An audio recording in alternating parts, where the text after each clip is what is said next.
ఓం పూర్ణమదః పూర్ణమిదం పూర్ణాత్ పూర్ణముదచ్యతే పూర్ణస్య పూర్ణమాదాయ పూర్ణమేవావశిష్యతే. ఓం శాంతి శాంతి. శంకరాచార్యం కేశవం బాదరాయణం సూత్రభాష్యకృతౌ వందే భగవంతో పునః పునః. ఈశ్వరో గురురాత్మేతి మూర్తిభేద విభాగినే వ్యోమవద్వ్యాప్తదేహాయ దక్షిణామూర్తయే నమః. ఓం శాంతి శాంతి. 4వ అధ్యాయం 4వ పాదం. 3వ పాదములో సగుణ విద్యా ఫలమునకు దేవయాన మార్గం, ఉత్తరాయణ మార్గం. ఆ మార్గం యొక్క స్వరూపం, జీవులు దాని ప్రయాణం చే విధానం. స్వరూపం ఏమిటి? దినము, పక్షము, మాసము, సంవత్సరము, సూర్యలోకము, చంద్రలోకము, వరుడు లోకము, ఇంద్రలోకము, ఇలాగా స్వరూప మార్గం యొక్క ప్రయాణం చే విధానము. ఆ జీవుణ్ణి ఆయా అధిష్టాన దేవతలు వాళ్ళు ముందుకు తీసుకుపోతారు. బ్రహ్మలోక ప్రాప్తి మొదలగు విషయములు నిరూపణపడినవి. అతి బాహిక దేవతలు ఉంటారు వాళ్ళని. ఈ 4వ పాదములో పూర్వార్ధమున బ్రహ్మవేత్తలకు కలుగు సాక్షాన్ ముక్తియు, ఉత్తరార్ధమున సగుణోపాసకులకు కలుగు బ్రహ్మ సమాన ఐశ్వర్యము వర్ణింపబడుతున్నది. साक्षात मुक्ति जो ब्रह्माकार वृत्ति बना देते हैं, जो ब्रह्माकार वृत्ति ఎవడైతే తన ప్రయత్నం ద్వారా ఇక్కడ చేస్తాడో వాడి జ్ఞాన ప్రాప్తి ముక్తి ఇక్కడే. కానీ ఎవరైతే బ్రహ్మలోకానికి వెళ్ళారో వాళ్ళ ఐశ్వర్యం అంటే అక్కడ ఐరం మదీయం ఉంది. ఐరం అంటే అసలు గంజి లాంటిది. మనం అన్నం పెట్టి గంజి తీస్తాం అది. కానీ అక్కడ పెద్ద సముద్రం, అందులోంచి ఏమాత్రం కొంచెం తాగినా మత్తు వస్తుందన్నమాట. అది అలాగే కల్పవృక్షం ఇలాంటివి ఉంటాయి, ఏది కావాలంటే వస్తూ ఉంటుంది. ఇంకోటి ఏమిటంటే ముఖ్యంగా ఒకవేళ అక్కడికి పోయిన వ్యక్తి పూర్వజులు ఎవరన్నా చూడాలనుకున్నాను అనుకో, తల్లి, తండ్రి, అక్క, నాన్న, వాళ్ళందరూ కూడా ఉపస్థితి అవుతారు. ఈ విధంగా ఉత్తరార్ధమున సగుణోపాసములు కలుగు బ్రహ్మ సమాన ఐశ్వర్యము వర్ణింపబడుతున్నది. అది ఇదంతా ఐశ్వర్యం. ఇప్పుడు సంపద్యావిర్భావ అధికరణం.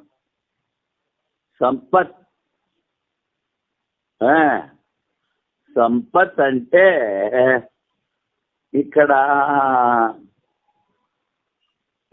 తెలీదు. సంపత్ చూద్దాం.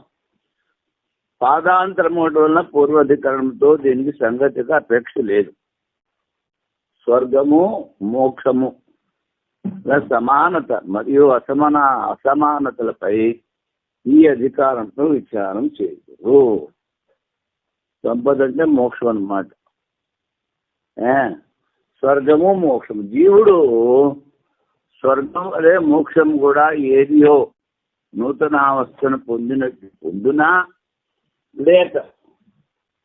లేక పురాతన అవస్థనే పొందినా. అది పూర్వపక్షం. ఏష సంప్రసాద, ఈ సంపద అంటే మోక్షం. అనుశుద్ధి ఆధారం వలన స్వర్గం వలె మోక్షంలో కూడా ఫలత్వం సమానము. అది ఒక నూతనావస్థ అవును. అప్పుడు సిద్ధాంతం స్వేన రూపేణ అభినిష్పద్యతే, కేవలము స్వన స్వరూపముతో ఆవిర్భవిస్తాడు అను శృతివాక్యము వలన విశేషితమైన పూర్వ అవస్థే ముముక్షు పొందును. పూర్వ అవస్థే పొందుతాడు, కానీ విశేషం ముందు శరీరం మనస్సు ఇంద్రియాలు ఉండేవి, చైతన్యం కూడా ఉండేది. ఇప్పుడు కేవలం ఆ చైతన్య స్వరూపం అవుతాడు. అటు అజ్ఞానం నశించడం వలన స్వరూప ఆవిర్భావమే ఫలము. బ్రహ్మైవ సన్ బ్రహ్మాప్తి, ముందు కూడా వాడు బ్రహ్మస్వరూపమే. కానీ ఈ శరీరాన్ని మనస్సుని ఆధారం చేసుకుని అహం మమ అన్ని భావనకుంటున్నాడు. అది పోతుంది. వైయాసక న్యాయమాల నాకవన్నూతనం ముక్తి రూపం యద్వా పురాతనం అభినిష్పత్తి వచన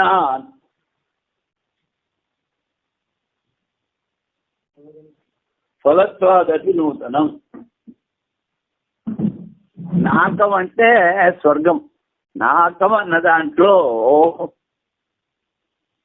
దగ్గర దగ్గర 4 పదాలు ఉన్నాయి. కం అంటే సుఖం, నాకం అంటే అకం దుఃఖం, నా అకం అయితే నాకం. అది నాకం అంటే స్వర్గం. స్వర్గం నాకవం నూతనం ముక్తి రూపం. ఈ ముక్తి కూడా స్వర్గం లాగే ఒక నూతన అవస్థ, లేకపోతే పూర్వావస్థ.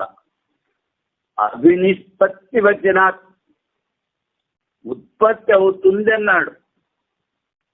అందుకని ఫలితం కూడా నూతనంగా ఉండాలి అంటాడు పూర్వపక్షి.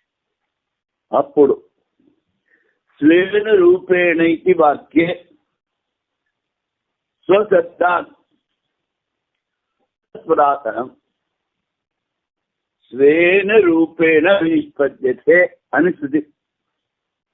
అందుకని స్వేన అంటే తన యొక్క రూపము, స్వ అంటే ఆత్మ, స్వశబ్ద తత్పురాతనం పూర్వావస్థ. ఆవిర్భావో అభినిష్పత్తి ఫలం చ అజ్ఞాన ఆనత. జ్ఞానం వల్ల ఆ అవస్థ మరుగుపడిపోయింది. అజ్ఞానం తెలియకపోతే తన స్వరూపము బయటపడుతుంది. అది నిష్పత్తి. ఇక్కడ వైయాసిక న్యాయంలో సంశయం. ముక్తి యొక్క స్వరూపము స్వర్గం వలె నూతనమా నాక ప్రాచీనమా? పూర్వపక్షి ముక్తి యొక్క స్వరూపం నూతనం. ఇందులో కనుక అభినిష్పత్తి అను వచనము వలన మరియు ముక్తి ఫలితము కూడా చెప్తుంది.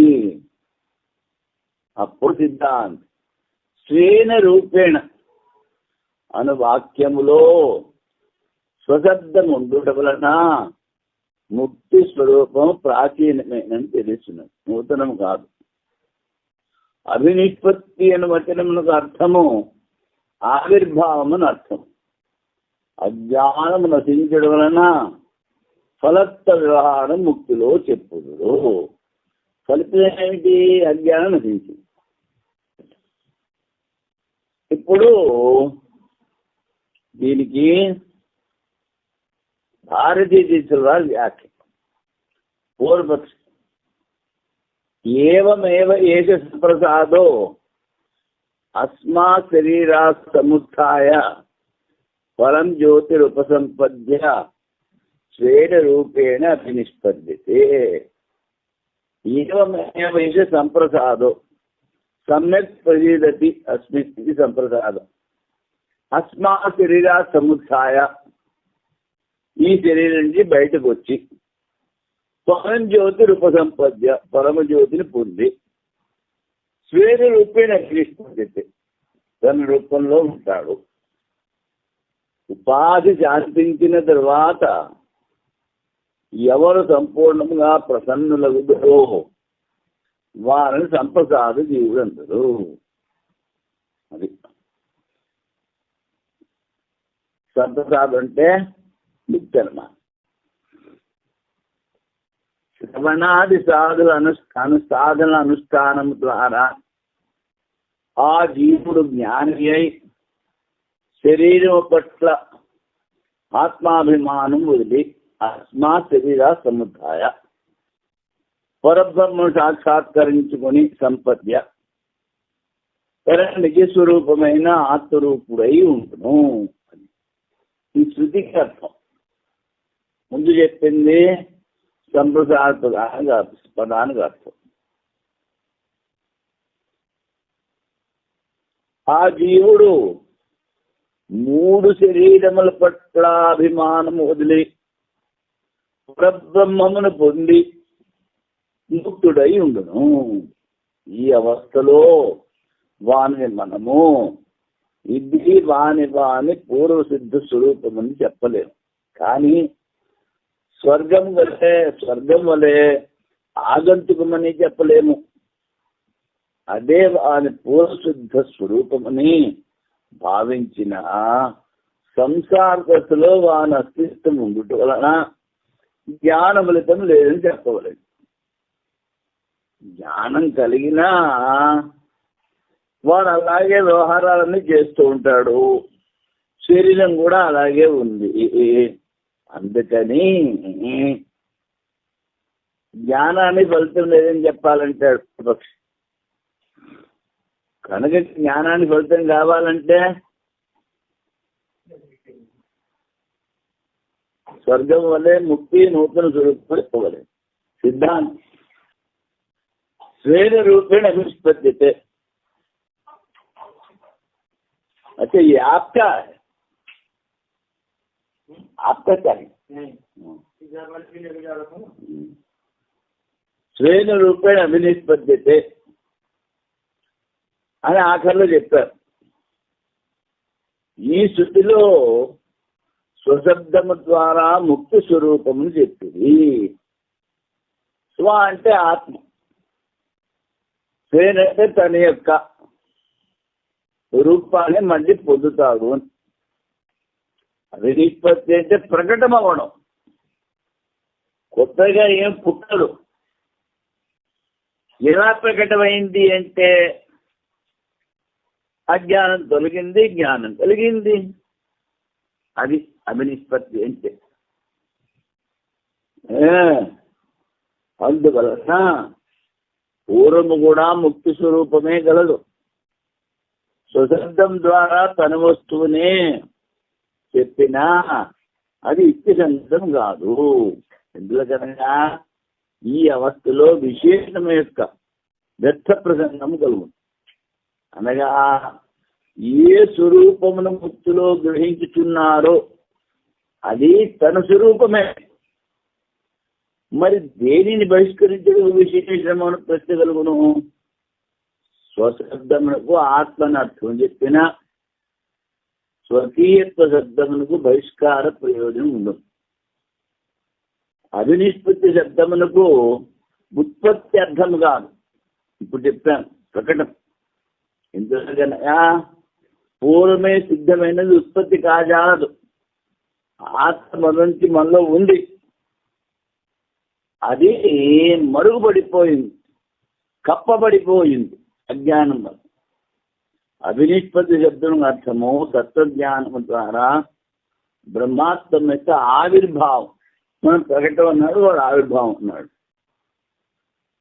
ఉపసంపద్య అభినిష్పత్తి అనే శబ్దములకు పునరుక్తి కలుగును కదా అంటాడు.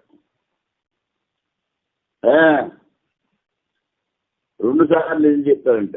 ఎందుకనగా ఉపసంపత్తి శబ్దం ద్వారా కేవలము తత్పద యొక్క శోధనమే వివక్షితము. ఉపసంపద్య అంటే దగ్గర ఉండి పొందాడు అని. ఏమిటి పొందాడు వాడు? బ్రహ్మస్వరూపాన్ని పొందాడు. దాన్ని ఏమిటంటారు? తత్ అంటారు. తద్ బ్రహ్మ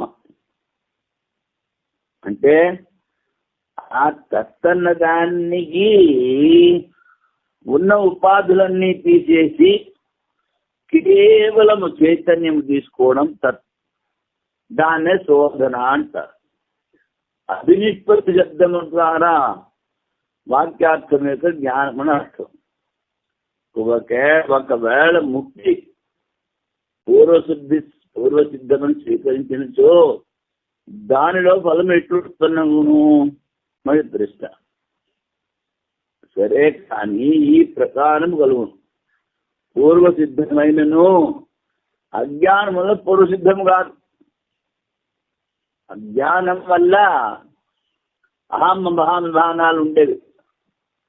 నేను శరీరం అనుకుంటాడు కదా.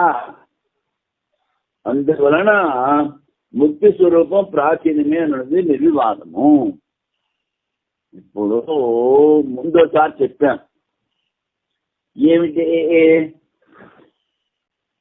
గురు మహారాజ్కి చెప్పారు, అయ్యా మీకు క్యాన్సర్ ఉంది, మీరు పెద్ద యోగులు, మీరు ఆ క్యాన్సర్ రోగం మీద కాసేపు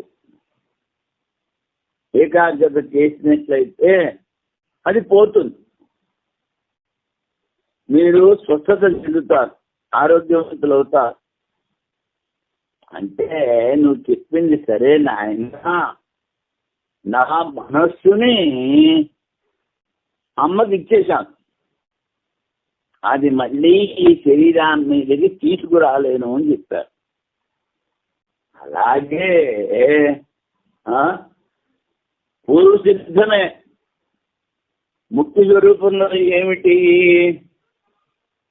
శరీరాన్ని అధిగమిస్తాడు. సూక్ష్మం స్థూల కారణ శరీరాన్ని అధిగమించి ఆత్మనిష్టలోనే ఉంటాడు. ఆత్మనిష్ట అంటారు.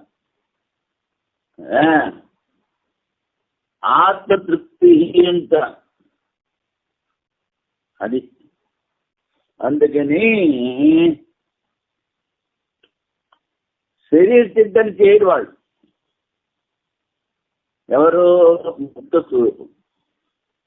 అందుకని పూర్వం ఉన్న స్థితి ఇప్పుడు ఉందని చెప్పడానికి వీలు లేదు నాయనా. పూర్వం ఉన్న స్థితే ఉంది. పూర్వం వాడికి అహంకారం, అభిమానాలు, దేహాభిమానము ఇవన్నీ ఉండేవి. ఇప్పుడు అవే ఉండవు.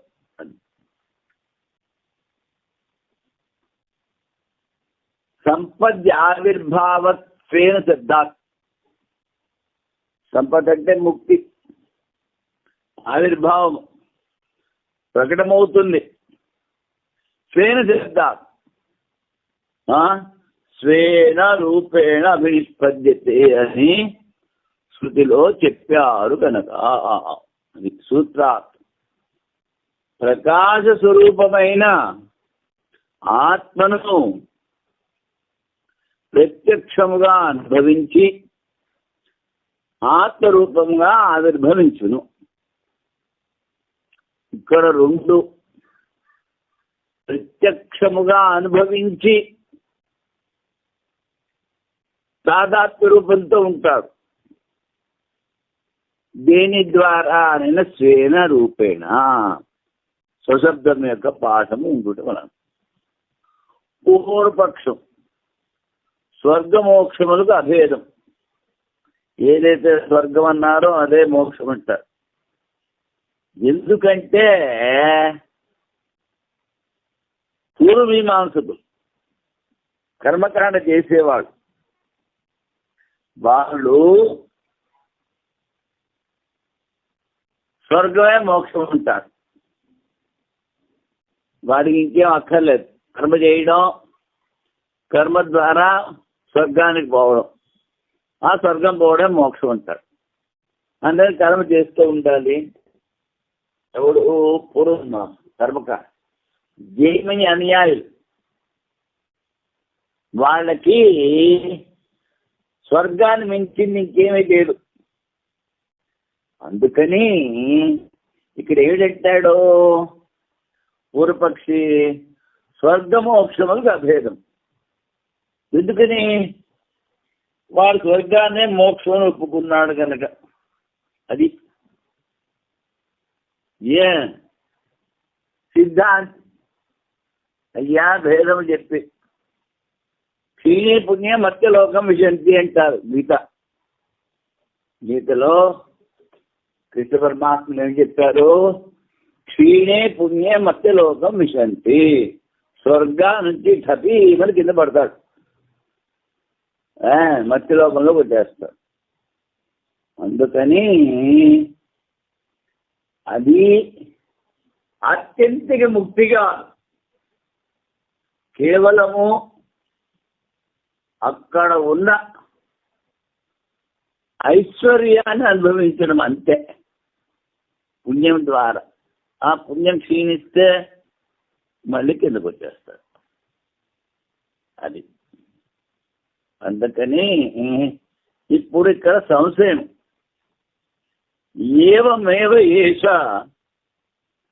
సంప్రసాదో అస్మా శరీరా సముత్థాయ పరం జ్యోతిరుపసంపద్య స్వేన రూపేణ అభినిష్పద్యతే. శ్రవణాది సాధనల అనుష్ఠానము ద్వారా ఆ జీవుడు శరీరంలో ఆత్మాభిమానమును వదిలి పరబ్రహ్మ సాక్షాత్కరించుకొని తన నిజ రూపమైన ఆత్మరూపుడై ఉండును.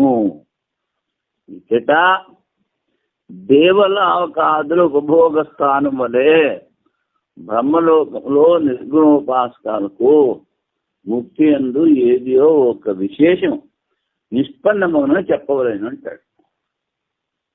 ముక్త పురుషులకి ఒక విశేషం స్వర్గం లాగా లేకపోతే బ్రహ్మలోకం లాగా ఈ మోక్షము స్వరూపమైన నిత్యం కావలేను, నిత్యమన్న ఉత్పత్తి కానేరదు. అది వారి సంశయం. నువ్వు మోక్షము ఉత్పత్తి కాదు, ఉత్పత్తి అయితే అది నిత్యం కాదు. కుటకం అది అనిత్యం. ఏదైతే ఉత్పత్తి చెందిందో అది అనిత్యం, నశిస్తుంది. అప్పుడు ఈ సంశయాలు పూర్వపక్షి ఫలమగుట వలన దేవలోకాదులో ఉపభోగ స్థానం వలె స్వర్గమునకు సమానమైన విశేష రూప ఫలము నిష్పన్నమగును అంటారు. విశేష ఫలం. అప్పుడు సిద్ధాంతి జీవుడు మోక్షం పొందినను స్వస్వరూపంతోనే ఉండున కానీ వేరొక ధర్మం పొందడు. దాన్నే జీవన్ముక్త అవస్థ అన్నారు. స్వేన రూపేణ అభినిష్పద్యతే, తన నిజ స్వరూపమైన ఆత్మరూపుడై ఉండదు. స్వేన విశేషణం అనర్థకమగు. ఏదో కొత్త విశేష ఫలం పొందాడు అంటే ఇక్కడ స్వేన తన యొక్క రూపమునే పొందుతాడు అన్నది ఆ శబ్దం కుదరదు. స్వశబ్దం యొక్క ఆత్మీయ అర్థం కూడా కలదు కదా అయినా అట్లాంటి సరికాదు. ఆత్మీయ అని కూడా అర్థం చెప్తారు స్వశబ్దాన్ని. అలాగంటే సరికాదంటారు. ఏ రూపంలో ఆవిర్భావం చెందినను అది వాని ఆత్మరూపమే అగును. స్వేరని విశేషణకు ఏ ఆవశ్యకత కలదు అనినా నిర్గుణ బ్రహ్మోపాసకులకు విశేష రూపం ఆవిర్భవించు. స్వర్గాదులే దానిలో ఫలత్వం సమానమని అనుమానం గావించవచ్చును. అట్లా సరికాదు. మోక్షములో నిత్యత్వం వినిపించడం వలన అనుమానం బాధితులను. స్వర్గంలాగా సుఖమని చెప్పడానికి లేదు. ఎందుకని? స్వర్గ సుఖం అనిత్యం కనుక మోక్షం నిత్యం. పరమాత్మతో ఒకటి అయిపోతాడు వాడు. అదే గురుమారాజు చెప్పారు. ఏం చెప్పారు? మనకి ఇది ఇంగ్లీష్లో గుర్తుంది. Out of thousands of kites, at best, 1 or 2 are released, seeing which mother claps and dances అని చెప్పారు. పాట పాడేవారు. అంటే కైట్స్ అంటే జీవులు. ఎంతో మంది జీవులు ఉన్నారు. అందులో ఒకడో అర్థో రెండో ముక్తి పొందుతాడు. ఆ జీవుల్ని చూసి తల్లి నాట్యం చేస్తుంది. అది ఎందుకని నిత్యబలాన్ని పొందుతున్నాడు వాడు. లేకపోతే ఆ తల్లి లీలలో ఉంటాడు. అంటే మాయలో పడి ఉంటాడు. ఎక్కడి నుంచో పట్టుకుంటుంది. ఏ మూల నుంచో. ఎంత పెద్దవాడికైనా చాలా జాగ్రత్తగా ఉండాలి. స్వస్వరూపాత్మైన మోక్షము నిత్య ప్రాప్తం అవుత వలన పూర్వావస్థ వైశిష్యం ఏమి కలదు అన్నదానికి సమాధానం రాబోతుతో చెప్తున్నారు. మరి ముందు అవస్థ జీవన్ముక్త అవస్థకి విశేషమేమి చెప్పాడు. ముక్త ప్రతిజ్ఞానాత్, ప్రతిజ్ఞ చేసి చెప్పారు శృతిలో. ఏమిటి? సంపూర్ణ ఆనంద స్వరూపంలో ఉంటాడు అని. పురుషుడు సంపూర్ణ ఆనంద స్వరూపంలో ఉండడు. ఏతం దేవతే అనువ్యాఖ్యాస్యామి అన్నారు. అంటే ఇంద్రుడు విరోచనుడు ప్రజాపతి దగ్గరికి వెళితే 32 సంవత్సరాల తర్వాత సేవ చేసిన తర్వాత ఏరా ఎందుకు వచ్చావురా అని అడిగారు. మీరిద్దరు ఎందుకు వచ్చారు రా అని.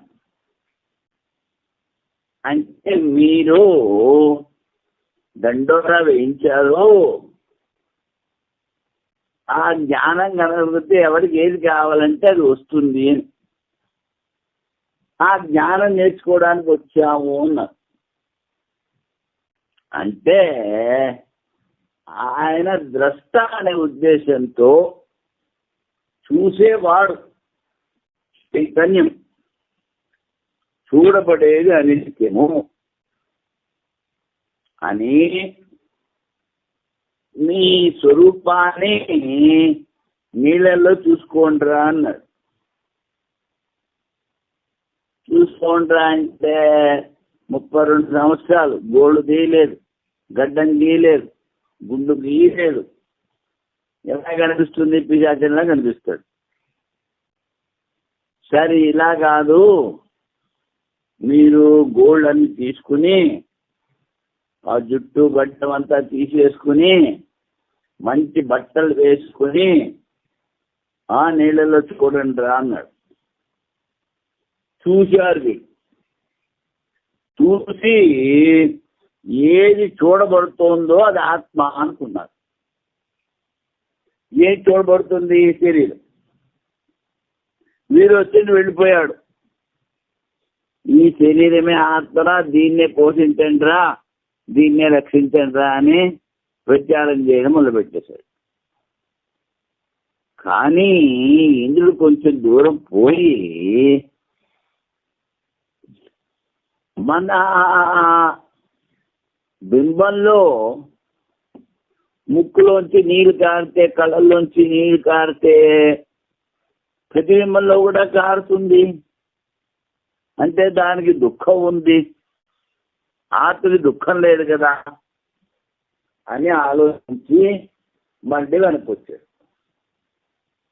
ఏదో చాలా సంతోషంగా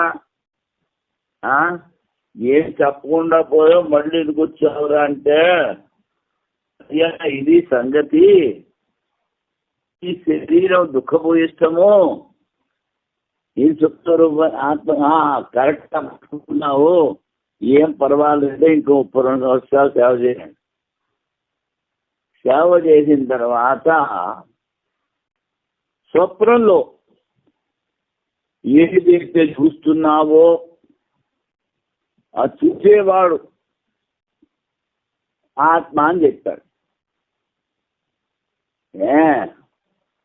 వీడనుకున్నాడు, మళ్ళీ చూడపడేది ఆత్మ అనుకున్నాడు. నాకు మళ్ళీ వెళ్ళిపోయాడు. వెళ్ళేటప్పుడు అన్నపక్షం థ్యాంక్స్ చెప్పాలి కదా, ఏ చెప్పకుండా పోతాడు. పోతూ మళ్ళీ ఆలోచిస్తాడు. స్వప్నంలో కనిపించేది కూడా అప్పుడప్పుడు భయపడుతూ ఉంటుంది, దుఃఖపడుతూ ఉంటుంది. ఇది నిత్య స్వరూపమా, స్వరూపమైన ఆత్మ ఎలా అవుతుంది. మళ్ళీ వచ్చేస్తే ఎలా ఆనందంగా పోయి మళ్ళీ వచ్చేవారు అంటే ఇది సంగతి. అవును కరెక్ట్గా పట్టుకున్నావు, ఏం పర్వాలేదులే, మళ్ళీ ఇంకో 32 సంవత్సరాలు ఉందన్నాడు. 32 సంవత్సరాలు మళ్ళీ చెప్పాడు. సుషుప్తిలో ఏదైతే ఆనందం అనుభవిస్తోందో,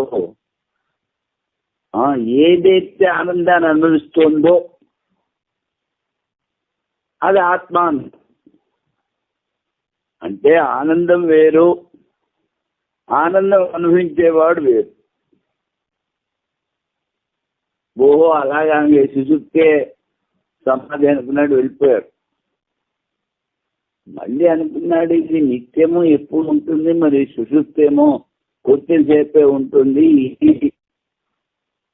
సంపూర్ణ ఆత్మ ఆనంద స్వరూపం ఎలా అవుతుంది. మళ్ళీ వచ్చాడు. చాలా మంచి వచ్చారని అన్నాడు. ఏం పర్వాలేదులే, ఇంకో 5 సంవత్సరాలు ఉందన్నాడు. ఇంకో 5 సంవత్సరాలు ఉన్న తర్వాత వాడికి అర్థమైంది, ద్రష్ట అన్నది ఆత్మ, దృశ్యం అనిత్యము అని. అందుకని ఇది ప్రజాపతి వాక్యం. ఏతంతే భూయో అను వ్యాఖ్యాస్యామి, ఇది నీకు మళ్ళీ చెప్తాను అని అను వాక్యములో అనర్థముల నుండి ముక్తుడైన వానికే సంపూర్ణ ఆనంద స్వరూపుని వ్యాఖ్యానించుకున్నా. నిజమా? సంపూర్ణ ఆనంద స్వరూపం ఎవరికి? ముక్తుడైన. స్థూల శరీరంలో దుఃఖం ఉంది, సూక్ష్మ శరీరంలో దుఃఖం ఉంది, కారణ శరీరం ఎప్పుడు ఉండదు ఆనందంలో. అది సంపూర్ణ ఆనంద స్వరూపం పొందుటకు ముందు 3 అవస్థలలో కలుషితమవుతున్నది. అది ఈ సమయంలో సంపూర్ణ బంధం నుండి ముక్తుడై శుద్ధ స్వరూపై ఉండదు. ఇది ఎట్లు తెలియడం? ప్రతిజ్ఞ చేయటం వల్ల. ప్రజాపతి ప్రతిజ్ఞ చేశారు, ఏతంతే భూయో అనువ్యాఖ్యాస్యామి, దీన్నే మనం నీ కొరకు చెప్పాను. ఈ శృతివాక్యం ద్వారా 3 అవస్థల దోషముల నుండి పూర్తిగా ముక్తమైన ఆత్మను చెప్పుడగో ప్రతిజ్ఞ చేయబడింది. ఈ ప్రకారం ప్రతిజ్ఞాన శరీరము ప్రతిజ్ఞానుసారము అశరీరభావసంతం నా ప్రియా ప్రియే స్పృశత. శరీరాలు లేవు, అందుకని ప్రియాప్రియాలు దానికి ఉండవు. శరీరయుతమైన ఆత్మను ప్రియాప్రేమ స్పర్శ చేయజాలు. ఈ ఉపన్యాసం చేన రూపేణ అభిష్పద్యతే స ఉత్తమ పురుష. అది ఆత్మరూపంగా ఆవిర్భావమును అతడు ఉత్తమ పురుషుడు. ఈ ఉపసంహారం అతడు తెలుసుకుని అది పరంజ్యోతి ఉపసంపద్య అను వాక్యం ద్వారా కార్య విషేక జ్యోతిని పొందిన ఉపాసకునికి ముక్తి ఎత్తుగలుగును. పరంజ్యోతి అన్నారు. అంటే ఈ జ్యోతి స్వరూపము సూర్యుడు, చంద్రుడు ఇలాంటివి కూడా ఉన్నాయి కదా. అందుకని కార్యరూపంలో ఉన్న జ్యోతిని పొందినవాడు కార్య విషయం. వీటిలన్నిటికీ కారణము పరమాత్మ. తస్య భాష సర్వమిదం విభాష. దాని ప్రకాశం వల్ల ఇదంతా ప్రకాశిస్తుంది. అందుకని కార్య విషయ జ్యోతిని పొందిన ఉపాసకుని ముక్తి ఎట్లు కలుగును. అప్పుడు చెప్తున్నారు ఆత్మ ప్రకరణ. అయ్యా ఇక్కడ కార్యాన్ని పట్టుకోవద్దు, ఆత్మను పట్టుకున్నాడు. ప్రకరణం ఆత్మ గురించి జరుగుతుంది. జ్యోతి అనే శబ్దముతో ఆత్మే గ్రహించబడుతున్నది. ఈ ఆత్మ అమత పాప్మ, ఈ ఆత్మ పాపరహితమును ఆత్మ ప్రకారం చెప్పుతున్నారు. ఇతట జ్యోతి అనే శబ్దముతో ఆత్మే గ్రహించబడింది, భౌతిక తేజస్సు కాదు. ఇందులో కనుక ఆత్మ యొక్క ప్రకరణం ఏ ఆత్మ అబద్ధ పాప విజయో విముక్తు. ఈ ఆత్మ ఈ ప్రజాపతి వాక్యం, ఈ ఆత్మ పాపరహితము, జన్మ మృత్యువులు రహితము. ఆత్మ యొక్క అర్థం గ్రహించనిచో ప్రస్తుతం ప్రసంగం యొక్క హాని అప్పుల ప్రసంగ ప్రాప్తి. ఇది ఈ ఆత్మ పాపరహితము, జన్మమృత్యువుల రహితము అనే అర్థాన్ని కనుక ఇక్కడ నువ్వు తీసుకోకపోతే ప్రకృతి హాని అప్రకృత ప్రసంగం. ఏదైతే చెప్తున్నారో దాన్ని వదిలిపెట్టేసావు, లేని దాన్ని పట్టుకుంటావు. అందుకని అది సరిగా. తద్దేవా జ్యోతిరాన్ జ్యోతి, జ్యోతులకు జ్యోతి రూపముగా దేవతలు పాదన చేయుదురు. ఆ ఆత్మ, ఆత్మకు జ్యోతి శబ్దం ప్రయోగించడం చూడబడుతున్నది. అందుకని ముక్తికి స్వర్గానికి చాలా తేడా ఉంది అని చెప్పారు. అవిభాగేన దుష్టత్వాధికరణం అంటే విభాగం లేదు. బ్రహ్మోపాసకులకు అవిశేష రూపముగా పరంజ్యోతి రూపం ముక్తి కలుగునని పూర్వం చెప్పేది. దానిలోనే మరికొన్ని విషయములు ముక్తి స్వరూపము తెలిపే వాక్యం విచారించడం వలన ఈ అధికరణం ఉపజీవక భావం. మోక్షావస్థలో జీవుడు బ్రహ్మముతో అత్యంతము భిన్నమా అభిన్నమా అని ఈ విచారణ ఈ అధికరణంలో చేశారు. ముక్తుడైన జీవుడు బ్రహ్మంతో అభిన్న మాత్రుడయ్యే ఉండు, లేక బ్రహ్మభిన్నుడై ఉండునా అని సంశయం. పరంజ్యోతి ఉపసంపద్య, పరంజ్యోతిని పొంది అని వాక్యములో కర్త కర్మల భేదము చెప్పడం వలన మోక్షావస్థలో కూడా జీవుడు బ్రహ్మ నుండి భిన్నుడై ఉండును అంటాడు. అది మోక్షావస్థను పొందిన జీవుని ఉత్తమ పురుషుడు అని చెప్పి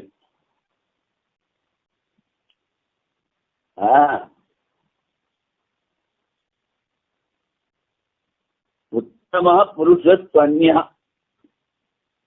అని గీతలో కూడా చెప్పారు.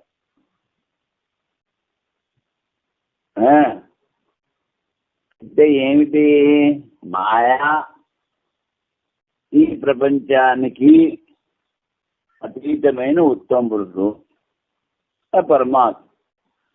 మోక్షావస్థలో అభిన్నమని స్వీకరించుటే ఉచితం. భేద కథనం గౌణము. మరి భేదం చేస్తారు కదా అంటే ఆ అర్థం ముఖ్యంగా వైయాసక న్యాయమాల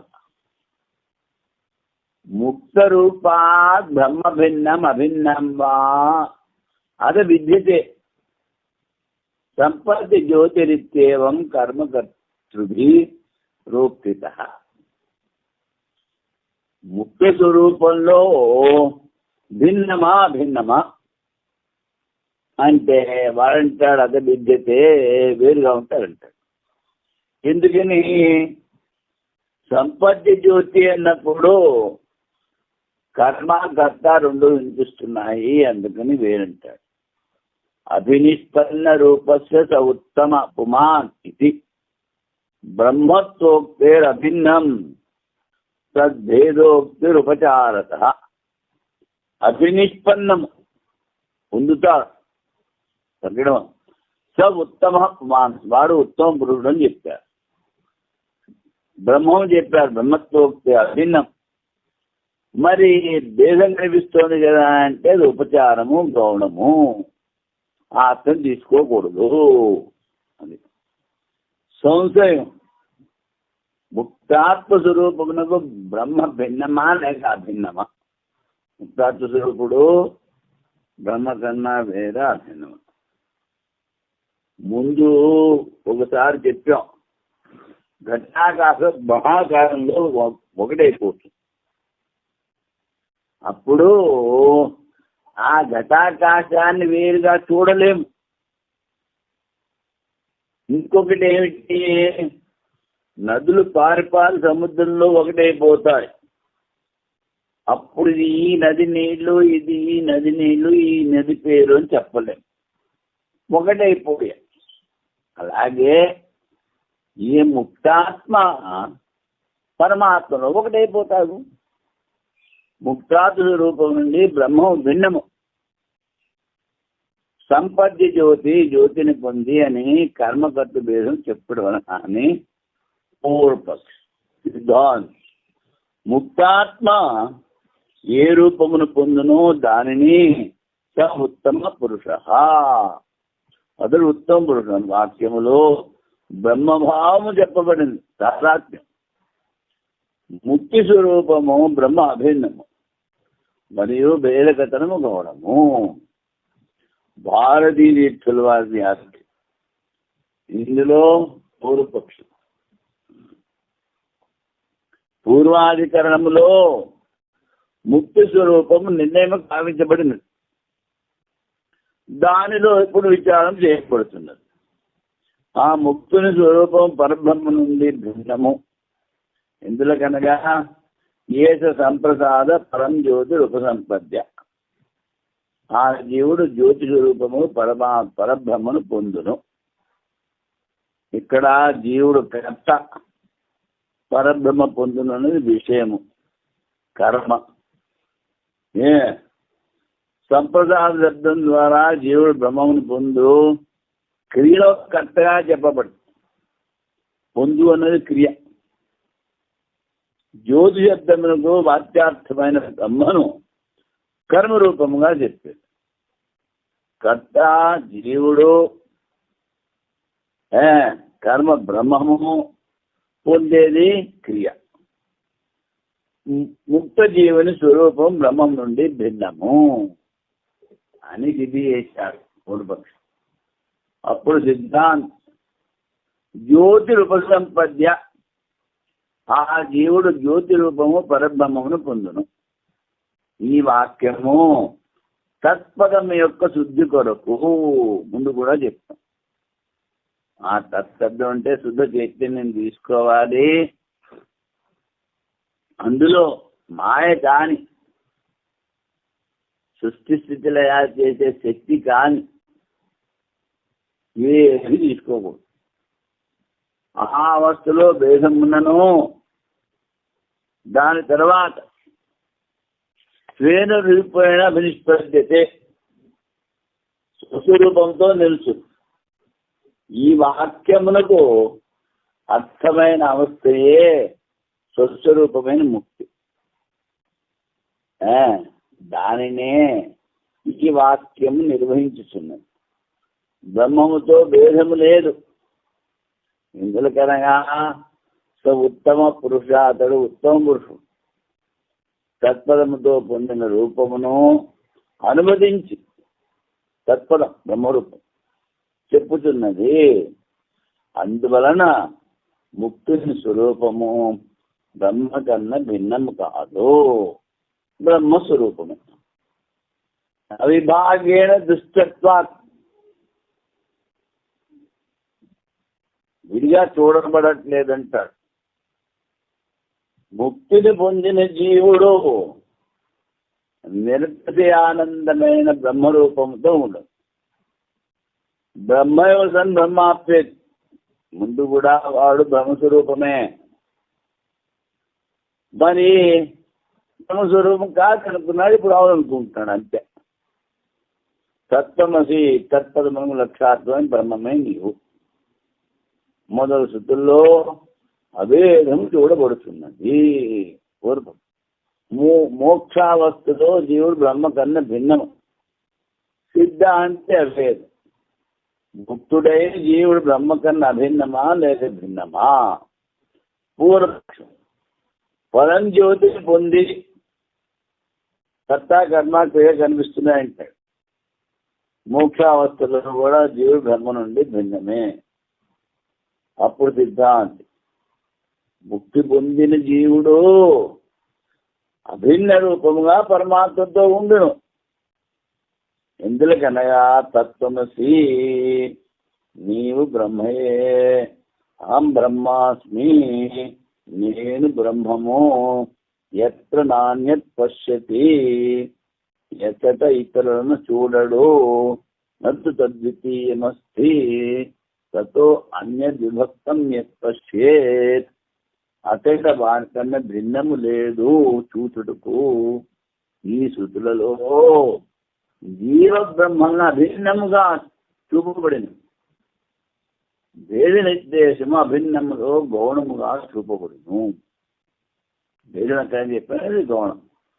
ఉదాహరణ, స్వే మహిం, తన మహిమలో ప్రతిష్ఠుడు అని భావం. ఇక్కడ నారదుడు శరత్ కుమార్ దగ్గరికి వెళ్ళాడు. బ్రహ్మ విద్య చెప్తున్నాడు. అన్ని లోకాల్లో ఉన్న అన్ని శాస్త్రాలు అన్ని విద్యలు నేర్చుకున్నా నాకు కానీ శాంతి లేదంటాడు. నువ్వు నేర్చుకున్నంత అక్షరాలే బాబు, దీనివల్ల ఏం పని లేదు. అందుకని యోగై భూమా తత్సుఖం, ఏదైతే వ్యాపకమై ఉందో అది సుఖ స్వరూపం, మిగిలిందంతా దుఃఖ స్వరూపం. అది ఎక్కడుంది అంటాడు. స్వే మహిమ, తన మహిమలోనే ఉంటున్నది. ఏది? ఆ చైతన్యం. అది ఇప్పుడు బ్రహ్మాధికరణం. బ్రహ్మ గురించి చెప్తారు. ముందు చెప్పిన బ్రహ్మతో అభిన్నమైన ముక్త పురుషుని ఆలంబనము గావించి మరికొన్ని విషయము ఆశ్రయాశ్రయీ భావం, ఉపజీవి భావము సంగతి వలన ఈ అధికరణం విషయం పూర్వోత్తర పక్షములు వారి వారి పక్షము సిద్ధమని చెప్పారు. అది ఈ అధికరణ విషయం. సంశయం, బ్రహ్మభావమును పొందిన జీవుడు బ్రహ్మములో ఉన్న సర్వజ్ఞత్వాది ధర్మములతో సంపన్నుడుగునా, చిన్మాత్ర రూపుడై ఉండునా, లేక ఉభస్వరూపుడై ఉండను. ఇప్పుడు బ్రహ్మతో ఒకటయ్యాడు, కానీ అదే బ్రహ్మ మాయను ఉపాధిగా తీసుకుని సర్వజ్ఞను సర్వశక్తిమంతుడు సృష్టి స్థితి లయకారకుడు అవుతాడు. ఇప్పుడు వీడు అడిగేది ఏమిటి? ఈ జీవుడు కూడా బ్రహ్మ అయిపోయాడు కదా, అందుకని వీళ్ళలో కూడా సర్వజ్ఞత్వాది గుణాలు ఉంటాయా అని. అది పూర్వపక్షి జైమిని ఆచార్యుల మతానుసారము మోక్షావస్థలో జీవుడు బ్రహ్మ యొక్క సర్వజ్ఞాతి ధర్మంతో సంపన్నమగును. పౌరులోని ఆచార్యుల మతానుసారము మోక్షకాలంలో జీవుడు చిన్మాత్రుడై ఉన్నాడు. ఇద్దరు వేరు వేరు. వాడు ధర్మాలతో ఉంటాడంటాడు, వీడు ఉండడంటాడు. అది సిద్ధాంతం. పారమార్థికమైన చైతన్య రూపం స్వీకరించినను సర్వజ్ఞాతులకు బ్రహ్మ యొక్క భావము వ్యావహారిక దృష్టిలో జీవుల్లో ఉండవచ్చును. అందువలన ఆచార్య మతానుసారము ముక్తాత్మలో సప్రపంచత్వము నిష్ప్రపంచత్వము ఉభయ ధర్మములకు విరోధము లేదన్నాడు. ఎందుకనగా సర్వజ్ఞత్వ ధర్మములు అన్నీ కల్పితము. సర్వజ్ఞము సర్వశక్తి ఇవన్నీ బ్రహ్మలో కల్పితం. ఇవి ఉండొచ్చు ఉండకపోవచ్చు అంటాడు బాదరాయణ. మీ చైతన్య మాత స్వరూపం ఉన్నాడు, జైమిని ఉంటాయంటాడు. బాదరాయణ ఉండొచ్చు ఉండకపోవచ్చు అంటాడు. అది ఎలాగో చెప్తారు. క్రమేణ ఇగపద్వా అచ్చ విశేషతే విరుద్ధత్వాత్ కాలభేదాత్ వ్యవస్థ శృతయోస్తయో. ఇప్పుడు క్రమముగా విశేషంతో ఉంటాడా, విశేషం లేకుండా ఉంటాడా, లేకపోతే రెండు ఒకసారి ఉంటాడా? ఇగపత్ విరుద్ధత్వాత్ కాలభేదత్వాత్ వ్యవస్థ. ఇప్పుడు విశేషంతో ఉంటే విశేషం లేకుండా ఉండడు, విశేషం లేకుండా ఉంటే విశేషంతో ఉండడు, రెండు ఒకసారి ఉండవు. ఇలాగా వ్యవస్థ జరగచ్చు అంటాడు పూర్వపక్షి. ముక్త దృశోర్ వేదాత్ వ్యవస్థ సంభవే సతి అవిరుద్ధం యోగబద్ధ్యం అశ్రుతం క్రమకల్పనం. క్రమముగా చెప్పావు కదా, అది వినపడట్లేదు. ఒకటేసారి కావాలంటే వాడి సర్వజ్ఞత్వ రహస్యం తీసుకోవచ్చు, లేకపోతే లేకపోవచ్చు. అది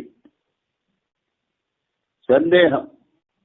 బ్రహ్మ యొక్క సవిశేష సగుణ స్వరూపము మరియు నిర్విశేష నిర్గుణ స్వరూపములు ఏవి కలవో ఒకే కాలంలో ముక్తిని ప్రాప్తించినా లేక క్రమంగా ప్రాప్తించిన సవిశేషత్వము నిర్విశేషత్వం విరోధం.